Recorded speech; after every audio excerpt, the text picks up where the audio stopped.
నమస్కారం అండి. నా పేరు డాక్టర్ గురం దయాకర్. నేను జగిత్యాల వాసిని. నేను గత కొన్ని సంవత్సరాల నుంచి మైక్రో ఆర్టిస్ట్ వర్క్ చేస్తున్నాను.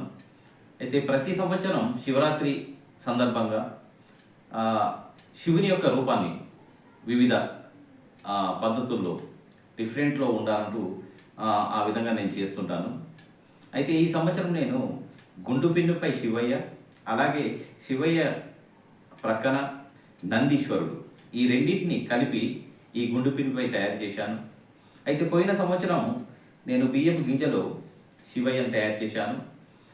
ఈ సంవత్సరం ఇది చేశాను.